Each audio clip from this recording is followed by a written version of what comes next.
Assalamualaikum warahmatullahi wabarakatuh. Salam sejahtera, salam sehat, salam Bapak dan Ibu. Ketemu lagi dengan saya, Yusdila Stutianto. Kali ini saya ingin share materi psikologi positif, sebuah tugas kelompok dari mata kuliah aliran sejarah dan perspektif psikologi, Fakultas Psikologi UBP Karawang, dan mahasiswa RPL. Jadi saya ingin mengerjakan tugas kelompok gitu ya dari dosen Bu Puspa Rahayu Utami, MPC Psikolog. Kebetulan saya diberikan kesempatan untuk sharing secara online. Nah, materi kita tentang psikologi positif. Tapi sebelum saya mulai, izinkan saya menggunakan 3 quotes yang ditemukan oleh Prof. Dr. Seligman. Yang pertama adalah yang mengatakan psikologi bukan hanya studi tentang penyakit, kelemahan, dan kerusakan. Psikologi juga merupakan studi tentang kekuatan dan keutamaan. Yang kedua adalah treatment bukan hanya untuk memperbaiki yang salah, tapi juga membangun apa yang benar. Psikologi bukan hanya tentang penyakit atau kesehatan, tapi juga tentang pekerjaan, pendidikan, insight, cinta, pertumbuhan, dan permainan. Ini kata Seligman sebagai salah satu founder dari aliran psikologi positif. Nah, kita akan mulai sejarahnya dulu. Jadi, psikologi positif secara resmi diformulasikan oleh Martin E. P. Seligman pada tahun 1998, gitu ya. Seligman yang waktu itu menjabat sebagai presiden APA atau American Psychological Association, sekaligus dinobatkan sebagai Bapak Psikologi Positif. Gagasan mengenai psikologi positif telah disinggung sejak tahun 1950 oleh Abraham Maslow dengan teori psikologi humanis. Jadi ada turunannya. Psikologi positif adalah bahwa kebahagiaan itu bersumber pada manusia ketika dia bisa memaknai makna kehidupan. Kebahagiaan adalah jalan bagi manusia untuk mengembangkan fitrah kemanusiaannya sendiri untuk menjadi manusia sempurna. Oleh karena itu, jalan untuk mencapainya adalah senantiasa bersyukur atas apa yang telah dimiliki dan apa yang telah diperoleh. Jadi kata kuncinya adalah makna gitu ya kan. Sama seperti aliran psikologi humanistik. Lalu sejarahnya adalah, jadi sebelum Perang Dunia Kedua, psikologi itu punya 3 misi. Yang pertama tentang menyembuhkan sakit mental, lalu tentang membuat hidup seorang jadi sejahtera, menemukan bakat, talent. Nah, pada tahun 1946, para veteran banyak yang juga mengalami sakit jiwa. Jadi setelah Perang Dunia Kedua gitu ya. Terus ada juga combat fatigue atau sekarang disebut dengan post traumatic disorder gitu kan. Dan psikolog menemukan penanganan pada hal ini. Mereka berfokus pada penanganan bagaimana orang bisa keluar dari traumanya. Pada tahun 1947, National Institute of Mental Health dibentuk dan Akademi Psikolog melakukan penelitian mengenai sakit mental. 1955, obat untuk depresi dan psikotik mulai dikenakan. Ini udah masuk-masuk ke tema-tema psikiatri ya, karena ada tema-tema psikotik. Nah, lalu pasca perang, banyak telah dilakukan oleh psikologi, yaitu mengobati sakit mental dan penelitian mengenai sakit mental. Akan tetapi, lupa untuk tujuan 2 dan 3 tadi, gitu kan, yaitu bagaimana membuat orang jadi sejahtera. Nah, psikologi positif Seligman tahun 2000 akhirnya buat sebuah aliran gitu kan. Psikologi bukan hanya studi tentang mengenai patologi, kelemahan atau kerusakan, akan tetapi juga studi tentang kekuatan, strength, dan kebajikan, virtue. Jadi fokus pada hal yang positif. Treatment adalah bukan hanya menyembuhkan yang rusak, tetapi juga menemukan apa yang terbaik ya, dari pengamatan itu. Nah, ini sebuah ilustrasi gitu kan. Jadi kalau tradisional psikologi itu fokus pada mental illness, makanya minus 10 di bawahnya sini di samping kiri. Dan kalau positif psikologi pada kesejahteraan mental plus gitu ya. Kesejahteraan ini mental illness. Nah, kajian psikologi itu ada positif, ada negatif gitu kan. Kalau yang negatif, kita nggak bilang negatif ya, tradisional gitu kan. Fokusnya pada psikosis, neuroticism, depresi, gangguan, fokus pada kekurangan, weakness, keterbatasan, menghindari rasa sakit, lari dari ketidakbahagiaan, keadaan netral sebagai selling, tidak ada ketegangan sebagai ideal, tanpa ketegangan sebagai ideal. Kalau psikologi positif fokusnya pada apa? Kesejahteraan, kebahagiaan, kepuasan, semangat, dan keceriaan. Fokusnya pada apa? Strength tadi, kekuatan, membangun kemampuan, mencari kesenangan, terlibat dalam kebahagiaan, tidak ada selling, ketegangan, kreatif sebagai ideal. Ini di kreativitas berpikir. Banyak juga mengaitkan psikologi positif berhubungan sama tadi growth mindset. Oke. Lalu aliran psikologi positif tadi ada 3 aliran, itu have a pleasant life, memiliki hidup yang menyenangkan, have a good life, life of engagement, memiliki kehidupan yang baik, have a meaningful life of contribution, memiliki semangat melayani, berkontribusi, dan bermanfaat untuk orang lain atau makhluk lain. Ya, ini alirannya, akar sejarahnya nih, saya ulang lagi. Kajian mengenai psikologi positif muncul sebagai satu kritik terhadap ilmu psikologi yang sedang berkembang saat ini, fokus pada permasalahan atau penyakit mental. Dan tadi Seligman menganggap dengan begitu, psikologi telah kehilangan tujuan utamanya. Tadi sudah disampaikan, itu tadi apa? Kesejahteraan, yaitu membuat hidup sejahtera. 3 tonggak utama psikologi positif. Tadi studi tentang emosi positif, tentang sifat-sifat emosi positif, studi tentang kebajikan dan kekuatan, strength dan virtue tadi, dan studi tentang lembaga-lembaga positif mendukung kebajikan. Konsep-konsep dalam psikologi positif, konsep kebahagiaan dalam psikologi positif mampu untuk mengenali makna dari setiap tindakan yang dilakukan. Mengetahui potensi-potensi kekuatan tertinggi untuk mencapai kehidupan yang bahagia, mampu untuk menggunakan kemampuan dan potensi positif yang ada pada diri sendiri untuk dipergunakan dalam kehidupan dalam membantu orang lain, ya. Nanti konsepnya lalu adalah jadi ada 3 konsep-konsep dalam psikologi positif. Pertama adalah positif subjektif, yaitu konstruksi tentang diri dan masa depan sebagai optimisme dan harapan, serta perasaan energi, vitalitas, dan keyakinan atau efek positif seperti gembira dan tertawa. Jadi ini fokus ke orang, subjective experience. Lalu yang kedua adalah level individu, yaitu berfokus pada ciri-ciri individu positif, kapasitas untuk cinta dan rekreasi, keberanian interpersonal, keterampilan, pemaafan, kelapangan hati, ketekunan, kejujuran, dan kebijaksanaan, mengembangkan kekuatan karakter positif dan mengembangkan potensi dan dorongan untuk mengejar keunggulan. Lalu pada level kelompok, yaitu berfokus pada pengembangan, pembuatan, dan pemeliharaan lembaga positif seperti pembangunan dan nilai-nilai sivil, menciptakan keluarga sehat, studi lingkungan kerja yang sehat, dan masyarakat yang positif. Tujuan utama dalam psikologi positif, apa sih? Tujuan utamanya adalah pencapaian kebahagiaan dalam kehidupan manusia. Caranya adalah memahami 3 konsep utama kebahagiaan dalam kajian teori. Bagaimana memaksimalkannya? Nah, ciri khasnya ya. Jadi tahun 2000 Martin Seligman dan agak susah nih, Csikszentmihalyi untuk membuat kehidupan lebih memuaskan, ciri khasnya. Lalu psikologi bukan hanya tentang studi kelemahan kerusakan, psikologi juga adalah studi tentang kekuatan kebajikan. Ini diulang-ulang terus. Jadi kekuatan, strength and virtue. Pengobatan bukan hanya memperbaiki yang rusak, pengobatan juga mengembangkan apa yang terdapat dalam diri kita. Jadi apa the best thing-nya. Psikologi positif mengembangkan dengan penggalian emosi positif seperti bahagia, kebaikan, humor, cinta, optimistik, baik hati, dan sebagainya. Kita bisa lihat ya kalimat-kalimat yang muncul dalam psikologi positif ya, hal-hal yang positif gitu ya. Nah, ini ciri khasnya disebutkan bahwa emosi positif biasanya diabaikan atau tidak ditekankan. Hal ini tidak jelas kenapa demikian. Kemungkinan besar hal ini karena emosi negatif jauh lebih tampak dan memiliki pengaruh yang kuat pada adaptasi dan rasa nyaman yang subjektif dibanding melakukan emosi positif. Kita bisa lihat ya bahwa kalau tema-tema negatif orang bisa lebih cepat orang lupa tentang emosi positif gitu ya. Segala positif tidak bermaksud mengganti atau menghilangkan penderitaan, kelemahan atau gangguan jiwa, tapi lebih kepada menambah khasanah atau memperkaya serta untuk memahami secara ilmiah tentang pengalaman manusia.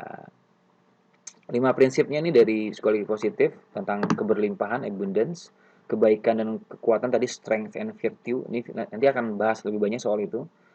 Jadi penyimpangan positif, positive deviance, subur versus layu, flourishing nih atau languishing. Ini flourishing nanti akan kita bahas. Kebahagiaan, kesejahteraan, happiness dan well-being ya. Nah, ini kajian psikologi positif dan performa seseorang. Ini jadi human performance. Jadi kalau psikologi positif itu good, great, sama extraordinary. Ini psychological fitness ya. Jadi lebih ke optimizing performance. Jadi bagaimana mereka meningkatkan kualitas atau penampilan kerja. Sementara kalau clinical psychology, fixing problem, menyelesaikan masalah. Jadi psychological of healing, tentang kesulitan dan rasa sakit atau penderitaan berpikir. Ini ada 2 bedanya ya. Psikologi positif, ini clinical psychology. Nah, ini mental health spectrum, ini ada psychological resources. Jadi kalau misalkan dibuat seperti bagan, di sebelah sini ada tentang mental disorder, languishing, moderate mental health, sampai di sini ada flourishing. Di flourishing bagaimana pada akhirnya mempengaruhi pertumbuhan seseorang. Nah, kita tadi sudah bilang ada konsep namanya flourishing atau tumbuh subur dalam psikologi positif. Apa sih itu? Tadi, flourishing merupakan pengalaman hidup yang berjalan dengan baik, gitu kan. Flourishing adalah kombinasi dan perasaan baik, good feeling, yang berfungsi secara efektif. Flourishing sinonim dari level kesehatan mental yang tinggi dan melambangkan kesehatan mental. Nah, tadi yang saya bilang, flourishing itu bagaimana seorang akhirnya tumbuh subur dengan cara berpikirnya, gitu kan.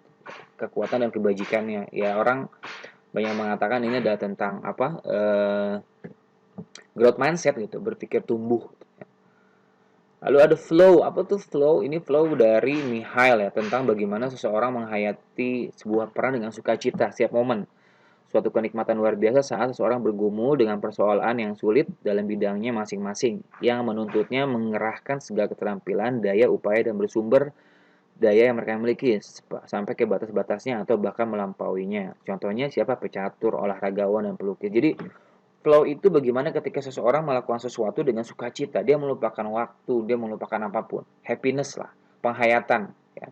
Makanya flow itu ada salah satu bukunya dari Mihail itu Finding Flow. Bagaimana seseorang menemukan passionnya, menemukan kehidupan dengan aktivitas yang dilakukan. Finding Flow gitu ya.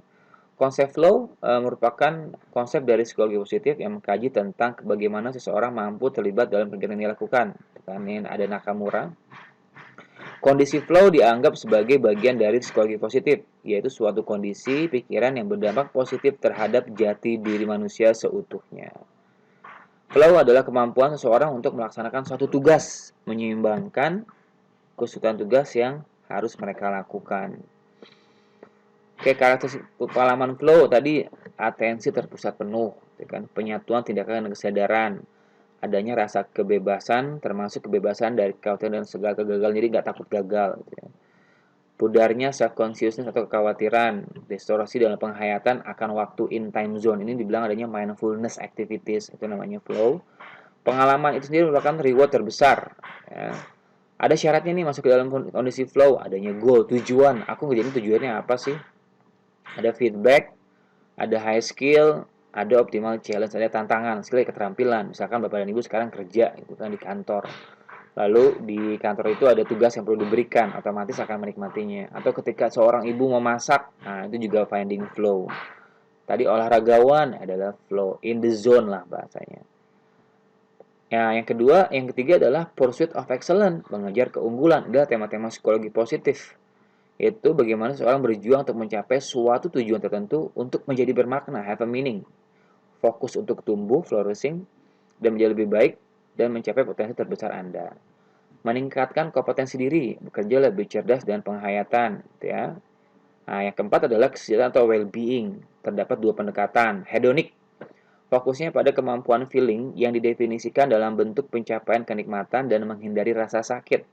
Konsep subjektif well-being sesuai dengan perspektif atau pendekatan hedonik yang mendefinisikan sebagai hal yang fundamental tentang memaksimalkan kenikmatan atau menghindari atau meminimalkan sakit atau pain. Ini ya, tadi meminimalkan pain. Yang kedua adalah eudaimonic, fokusnya pada komponen thinking, makna dan realisasi diri yang didefinisikan kesejahteraan dalam bentuk tingkatan fungsi penuh sebagai manusia. Mengisi hidupnya dengan hal-hal yang bermakna, yang bertujuan, yang berguna bagi kesejahteraan orang lain dan pertumbuhan dirinya sendiri. Psychological well-being sesuai dengan perspektif atau pendekatan eudaimonic. Nah, jadi jelas ya, jadi tentang psikologi positif bagaimana tentang membuat seorang bertumbuh, ya ini pendekatan eudaimonic. Nah, teori kepuasan batin atau sejahtera itu ada konsepnya PERMA, Introduction to New Theory of Well-being, tentang bagaimana hidup sejahtera atau PERMA. Jadi tentang positive emotion, engagement atau keterlibatan, relationship positif, hubungan positif, meaning, ini banyak sekali dibahas soal meaning nih, dan accomplishment. Nah, itu apa sih? Kalau PERMA itu apa sih ya? P, positive emotion, tentang kebahagiaan, rasa bersyukur, dan lain sebagainya. Lalu engagement, mengaitkan pada sebuah aktivitas dengan komitmen, keterlibatan ya. Ada relationship, hubungan yang positif ya dengan diri sendiri, dengan keluarga, ataupun dengan rekan kerja atau sosial. Meaning of life, memaknai nilai dari kejadian. Accomplishment, menyelesaikan terbaik atau menuntaskan dengan kesungguhan. Jadi mengerjakan tugas gitu kan, melakukan yang terbaik dari apa yang telah dilakukan ya. Ada juga yang istilah mengatakan bahwa yang telah dikerjakan atau dimulai ya diselesaikan. Itu tema-tema sekali di psikologi positif ya dengan ramuan PERMA.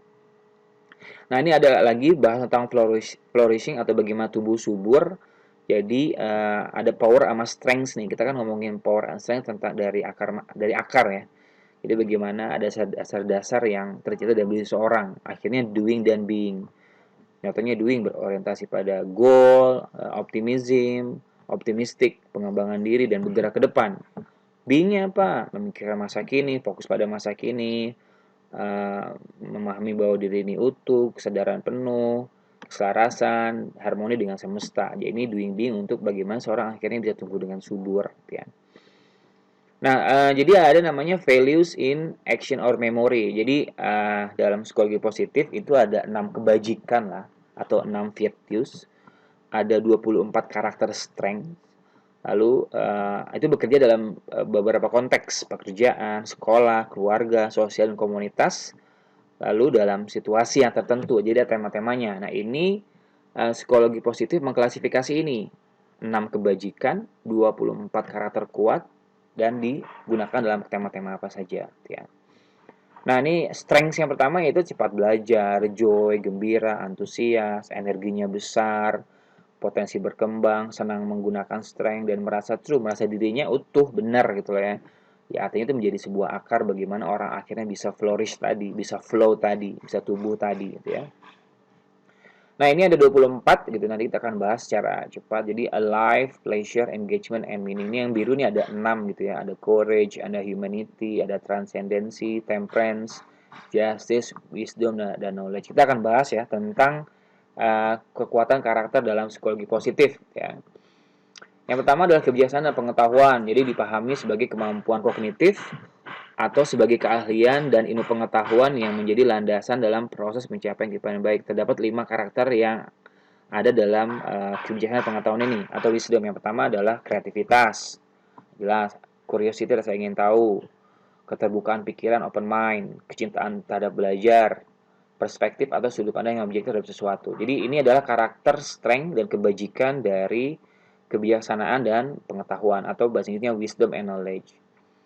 Lalu yang kedua adalah keteguhan hati. Jadi virtu keteguhan hati merupakan virtu kedua yang dipahami sebagai kemampuan emosi untuk mencapai tujuan, walaupun menghadapi tuntutan eksternal internal. Terdapat 4 karakter yang menampilkan virtu keteguhan hati. Yang pertama keberanian, courage, ketekunan, integritas, vitalitas, dan semangat. Nah, 4 hal ini tadi karakter dalam psikologi positif yang perlu dikembangkan terus. Bagaimana orang pada akhirnya bisa sukses ya. Bisa jadi ada 4 komponen ini. Yang ketiga adalah kemanusiaan dan cinta kasih. Jadi terdapat 3 kekuatan karakter yang menggambarkan kemanusiaan dan cinta kasih, yaitu cinta, kebaikan hati, kecerdasan sosial. Nah, 3 itu ya. 3 cinta, kebaikan hati, dan kecerdasan sosial. Nah, ini kekuatan dari cinta dan kasih. Jadi orang kalau udah penuh dengan cinta, baik, dan juga sosial cerdas, yaitu bagian yang perlu kita telaah bagaimana orang bisa seperti itu. Karena aliran psikologi positif mengatakan bahwa dengan 3 hal ini seseorang bisa tumbuh subur dan memiliki growth mindset. Yang keempat adalah keadilan, kemampuan untuk memperhatikan hak-hak dan kewajiban individu dalam kehidupan komunitas. Terdapat 3 karakter yang menggambarkan keadilan, yaitu menjadi bagian dari kelompok, keadilan dan persamaan, egaliter, dan kepemimpinan. Gitu ya. Ini 3 hal ini adalah bagian dari kekuatan keadilan. Dia punya rasa adil terhadap kelompok, diri sendiri, dan orang lain. Yang kelima adalah pengendalian diri, kemampuan untuk menahan diri dan tidak melakukan sesuatu yang dianggap berlebihan. Self-control. Virtu ini terdapat 4 sifat, yaitu 4 karakter lah ya. Pengelolaan diri, self-regulation, seksama atau berhati-hati dalam memiliki dan memutuskan. Jadi banyak pertimbangan walaupun nggak terlalu banyak. Gitu. Kerendahan hati dan kesederhanaan, mengampuni dan belas kasih, ya, compassion. Nah, ini juga bagian dari karakter psikologi positif ya. Yang keenam adalah transendensi, ya, kemampuan menjalin hubungan dengan kekuatan semesta yang lebih besar, serta dalam memaknai kehidupan individu tersebut. Terdapat 5 karakter yang menggambarkan transendensi diri, yaitu apresiasi terhadap keindahan alam semesta, gratitude atau kebersyukuran, optimisme dan punya harapan, humor gitu ya kan, atau lagi adalah spiritualitas. Nah, ini adalah bagaimana seorang akhirnya bisa mengalami namanya transendensi diri, keluar dari pola berpikirnya, melampaui manusia yang biasa itu. Nah, ini bagian dari psikologi positif karena aliran psikologi positif mengatakan bahwa ketika seseorang mampu keluar dari cara berpikir orang yang biasa atau cara berpikir dirinya out of the box, lalu menghasilkan pemikiran positif atau perilaku positif, itu bagian dari psikologi positif karena psikologi positif mengatakan bahwa ya kita fokus pada emosi positif, hal-hal yang perilaku yang positif. Nah, faktor-faktor utama yang mempengaruhi kebahagiaan, ada konsepnya namanya H. H itu kebahagiaan, set of range yaitu batas tingkat kebahagiaan seorang yang ditentukan oleh faktor genetik, circumstance atau lingkungan, situasi kehidupan yang berubah dari waktu ke waktu, atau voluntary activities, yaitu hal-hal yang terutama ditentukan oleh pilihan-pilihan bersangkutan atau kehendak bebasnya, dengan kata lain berada di bawah kendalinya sendiri. Maksudnya apa sih? Jadi kebahagiaan itu bisa ditentukan dengan apa? Faktor genetika, oke, bagaimana orang tuanya gitu. Maksudnya bukan orang tuanya, bagaimana orang-orang yang di sekitarnya menentukan pola pikirnya, lalu situasinya, sampai nanti ada kegiatan aktivitas yang dia pilih gitu. Sebagai tujuan untuk apa? Ya tadi, untuk memperkaya dirinya agar bisa lebih bahagia. Jadi konsep ini H sama dengan S tambah C sama dengan V. Jadi kalau orang mau bahagia ya dia perlu memilih pilihan-pilihannya itu. Jadi aplikasi tadi kita sudah bahas ya, ada 6 kebajikan, 24 karakter, lalu ada 3 tema gitu yang sering muncul dan dibahas. Kali ini saya ingin membahasnya dalam 3 tema, yaitu di pendidikan, di pekerjaan, dan di terapeutik. Jadi aplikasi psikologi positif dalam dunia pendidikan itu kan. Pertama, apa sih upaya peningkatan optimisme akademik pada siswa. Jadi siswa dirangsang gitu kan untuk terus berkembang.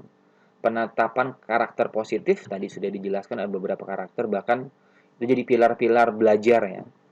Lalu menumbuhkan keterikatan siswa dalam lingkungan belajar, engagement. Nah, inilah yang sekarang sedang dikembangkan dengan kurikulum Merdeka. Jadi siswa diminta untuk memilih dan diminta untuk mengembangkan cara belajar dan gaya belajar mereka sendiri gitu ya.